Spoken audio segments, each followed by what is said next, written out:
అందరికీ నమస్కారం. గత కొన్ని రోజులుగా తెలంగాణలో అధికారంలో ఉన్నటువంటి పార్టీ కావచ్చు, ప్రతిపక్షంలో ఉన్నటువంటి పార్టీ కావచ్చు, ఇరు పార్టీలు కూడా మళ్ళీ తెలుగుదేశం పార్టీ మీద పడి ఏడవడం స్టార్ట్ చేశాయి. కారణం ఏంటయ్యా అనంటే ఇవాల్టి రోజున బ్రహ్మాండంగా సభ్యత్వ నమోదులో తెలుగుదేశం పార్టీ తెలంగాణ ప్రాంతంలో ముందరకు వెళ్తా ఉంది. కార్యకర్తల బేస్ ఉన్నటువంటి పార్టీగా కార్యకర్తలు ఇవాల్టి రోజున ప్రాణం పెట్టి మరీ పార్టీని బతికించుకుంటూ గత ఇన్ని సంవత్సరాలుగా అధికారంలో లేకపోయినా సరే ప్రజల పక్షాన పోరాటం చేస్తూ ముందరికి వెళ్తా ఉన్నాం. కానీ వీళ్ళకి అర్థం కాని విషయం ఏంటి అనంటే ఈ పార్టీలకు అధికారంలో ఉన్నటువంటి పార్టీ కావచ్చు, ప్రతిపక్షంలో ఉన్నటువంటి పార్టీ కావచ్చు, ఇష్టారీతిన మళ్ళీ తెలుగుదేశం పార్టీ మీద మేము ఏం మాట్లాడినా సరే చెల్లుతుంది అని అనుకుంటున్నారు. మొన్నటికి మొన్న కవిత గారు చంద్రబాబు నాయుడు గారి గురించి ఇష్టారీతిన మాట్లాడారు బీఆర్ఎస్ పార్టీ నుంచి. అలానే పొంగులేటి గారు అమరావతి మీద విషం జిమ్మడం స్టార్ట్ చేశారు. అలానే నిన్నటికి నిన్న కోమటిరెడ్డి రాజగోపాల్ రెడ్డి గారు అసలు ఆయనకి మరి ఆ సలహా ఎవరిచ్చారో ఆ చచ్చు సలహా గాని ఎన్టీఆర్ ఘాట్ గురించి మాట్లాడడం మొదలు పెట్టారు. మీ ఎగ్జిస్టెన్స్ కోసం, మీ పార్టీల మనుగడ కోసం, మీరు సెంటిమెంట్ ను రగల్చాలనుకోవడం కోసం మళ్ళీ తెలుగుదేశం పార్టీ మీద విషయం జిమ్ముతారా? ఏం పార్టీ అనుకుంటున్నారు తెలుగుదేశం పార్టీ? మీలాగా అవకాశవాదంతో పుట్టినటువంటి పార్టీ అనుకుంటున్నారా తెలుగుదేశం పార్టీ? కేవలం ప్రజల కోసం, తెలుగు ప్రజల కోసం పుట్టినటువంటి పార్టీ.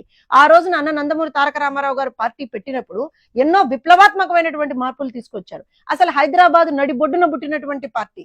తెలంగాణకి నిజమైన స్వాతంత్రం, పటేల్ పట్వారీ వ్యవస్థ అనేటువంటి దాన్ని నిర్మూలించి నిజమైన స్వాతంత్రం తీసుకొచ్చినటువంటి పార్టీ తెలుగుదేశం పార్టీ. ఆడబిడ్డలకి ఆస్తిలో సగభాగం ఇచ్చినటువంటి పార్టీ తెలుగుదేశం పార్టీ. ఆడబిడ్డల చదువు విషయంలో అత్యంత శ్రద్ధ వహించి ఒక మహిళా యూనివర్సిటీని ఏర్పాటు చేసినటువంటి పార్టీ తెలుగుదేశం పార్టీ. ఆడబిడ్డలు ఖచ్చితంగా వాళ్ళ కాళ్ళ మీద వాళ్ళు నిలబడాలి అనేటువంటి ఒకే ఒక లక్ష్యంతో బ్రహ్మాండమైనటువంటి ఫినాన్షియల్ ఇండిపెండెన్స్ వాళ్ళకి ఇచ్చినటువంటి పార్టీ తెలుగుదేశం పార్టీ. విద్యార్థుల కోసం విప్లవాత్మకమైనటువంటి మార్పులు తీసుకొచ్చాం, రైతుల కోసం తీసుకొచ్చాం.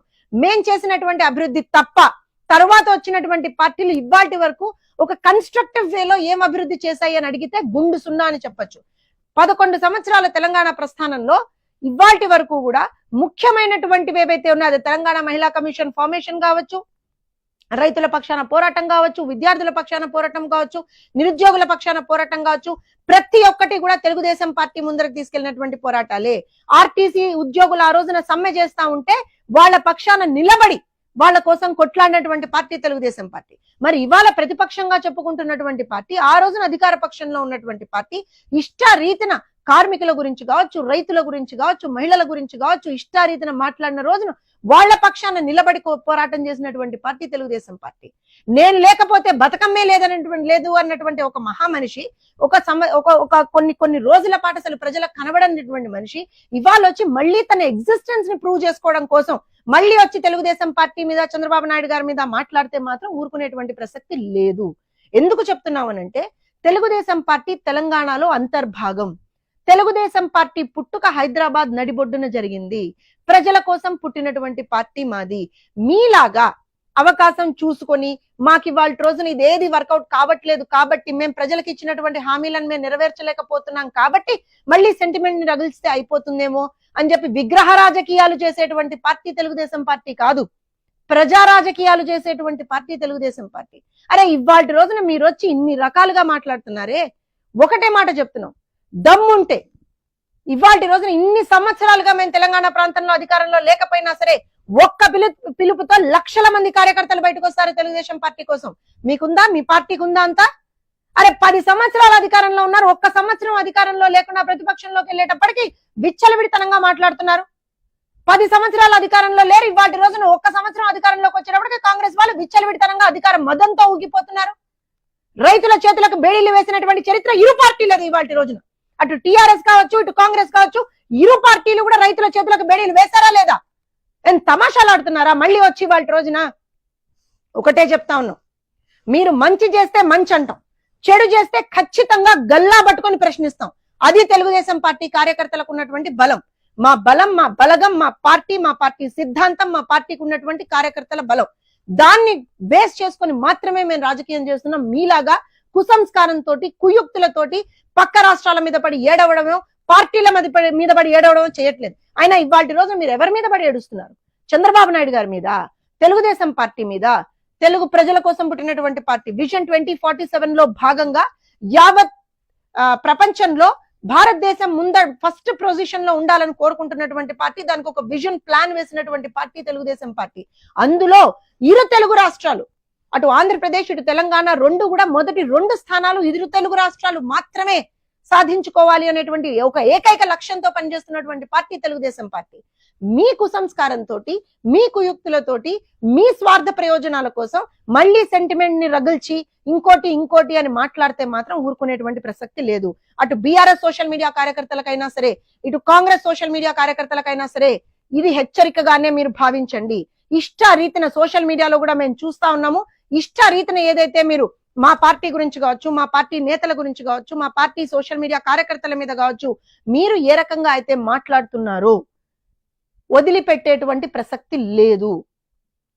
మీకు నిజంగా దమ్ము ధైర్యం ఉంటే, మీరు నిజంగా తెలంగాణకి ఏదో చేశారు అని అనుకుంటే, మీరేం అభివృద్ధి చేశారు, మేమేం అభివృద్ధి చేశాము, 20 సంవత్సరాల క్రితం మేము అధికారంలో ఉన్నా సరే తెలంగాణ ప్రాంతంలో ఇప్పటికీ ప్రజలు మమ్మల్ని గుర్తుపెట్టుకుంటున్నారు. మేము చేసినటువంటి అభివృద్ధి ఏంటో మీరు ఒక్కొక్కళ్ళు వెళ్ళి ఇళ్లకెళ్ళి అడగని చెప్తారు. మీరు చేసినటువంటి అభివృద్ధి ఏంటో అసలు సగం ప్రజలకే తెలియదు అసలు నిజంగా, ఎందుకంటే మీరు అభివృద్ధి చేశారో లేదో మీకే తెలియదు కాబట్టి. సో ఖచ్చితంగా ఒక విషయం చెప్తా ఉన్నాం, ఒళ్ళు దగ్గర పెట్టుకొని మాట్లాడండి. మా పార్టీ గురించి మాట్లాడే ముందర, మా నాయకుల గురించి మాట్లాడే ముందర, మా వ్యవస్థాపక అధ్యక్షుల గురించి మాట్లాడే ముందర, మా కార్యకర్తల గురించి మాట్లాడే ముందర ఒక క్షణం ఆలోచించండి. నోరు జారితే, మాట తూలితే వదిలే ప్రసక్తి లేదు. కార్యకర్తలే మా బలం, మా బలగం అండ్ ఆల్సో మా విజన్ ఒకటే. తెలంగాణ అభివృద్ధి అనేటువంటిది మా విజన్. అభివృద్ధి చేసింది మేమే ఆ రోజున, మళ్ళీ రాబోయే రోజుల్లో చేయగలిగేది మేమే. అందుకే తెలుగుదేశం పార్టీ అంటే ప్రజల్లో ఎనలేని మన్నన ఉంది. ప్రజలు ఇవాళ రోజున తెలుగుదేశం పార్టీ అంటే ఎంతో ఆదరిస్తారు. తెలుగుదేశం పార్టీ కార్యకర్తలుగా మా జెండా మా బలం, తెలుగుదేశం పార్టీ కార్యకర్తలుగా మా సిద్ధాంతం మా బలం. ఇవాళ రోజున మేము సభ్యత్వ నమోదులో అత్యధికంగా ముందరికి వెళ్ళగలుగుతున్నాము అని అంటే ప్రజలకి మా మీద ఉన్నటువంటి బలం, మా మీద ఉన్నటువంటి నమ్మకం. దాన్ని చూసి ఓర్వలేక ఎక్కడ మళ్ళీ తెలుగుదేశం పార్టీ బలపడిపోతుందో, ఎక్కడ మళ్ళీ మాకు అడ్డొచ్చేస్తుందో, ఎందుకంటే మీరు చేసేవన్నీ సెంటిమెంట్ రాజకీయాలు, విగ్రహ రాజకీయాలు, కుయుక్తి రాజకీయాలు మాత్రమే. మేం చేసేవి ప్రజా రాజకీయాలు. ప్రజలే మాకు దేవుళ్ళు, సమాజమే దేవాలయం. ఆ కాన్సెప్ట్ తోటి పనిచేసేటువంటి పార్టీగా మేము ఇవాళ రోజున మళ్ళీ ఎక్కడ, ఎందుకంటే సభ్యత్వ నమోదు చాలా బ్రహ్మాండంగా ముందరికి వెళ్తుంది.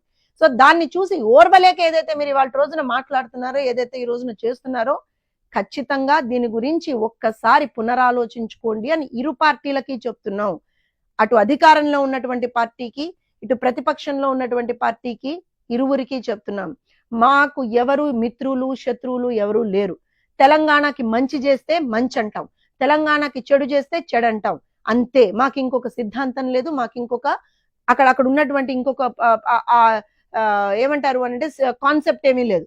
మీరు మంచి చేస్తే షబ్బాష్ మంచి చేశారంటాం, లేదు మీరు చెడు చేస్తే ఖచ్చితంగా మిమ్మల్ని ఎండగడతాం, కాలర్ పట్టుకుని మరీ అడుగుతాం. ఇది తెలుగుదేశం పార్టీ సిద్ధాంతం. మరొకసారి చెప్తా ఉన్నాం, హెచ్చరికగానే దీన్ని భావించండి.